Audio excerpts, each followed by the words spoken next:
Bendito sejais vós, Senhor nosso Deus, porque criastes a oliveira, cujos ramos anunciaram o final do dilúvio e o surgimento de uma nova humanidade. Dizemos: Bendito seja Deus para sempre.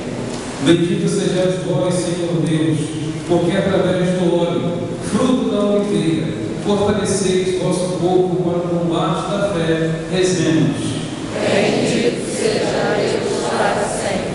Oremos. Ó Deus, proteção de vosso povo, que fizeste do óleo, vossa criatura, um sinal de fortaleza. Concedei a estes catecúmenos a força, a sabedoria e as virtudes divinas, para que sigam o caminho do Evangelho de Jesus. Tornem-se generosos no serviço do reino e dignos da adoção filial. Alegrem-se por terem renascido e viverem em vossa igreja. Por Cristo nosso Senhor. Amém.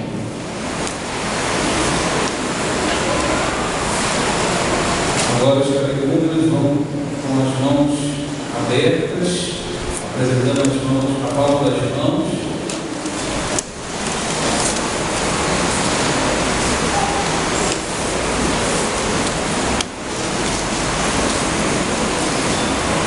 O Cristo Salvador e sua força simbolizada por este óleo da salvação. Com ele, os ungidos do mesmo Cristo Senhor, que vive e reina para sempre. Amém.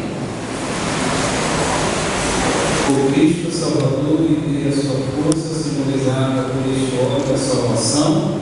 Com ele, ungimos do mesmo Cristo Senhor nosso, que vive e reina para sempre. Amém. O Cristo Salvador e sua força simbolizada por este óleo da salvação. Com ele ungimos do mesmo Cristo Senhor nosso, que vive e reina para sempre. Amém. O Cristo Salvador e sua força simbolizada por este óleo da salvação. Com ele ungimos do mesmo Cristo Senhor nosso, que vive e reina para sempre. Amém. O Cristo Salvador e sua força simbolizada por este óleo da salvação. Com ele ungimos com o mesmo Cristo Senhor nosso, que vive e reina para sempre. Amém. Uma salva de palmas.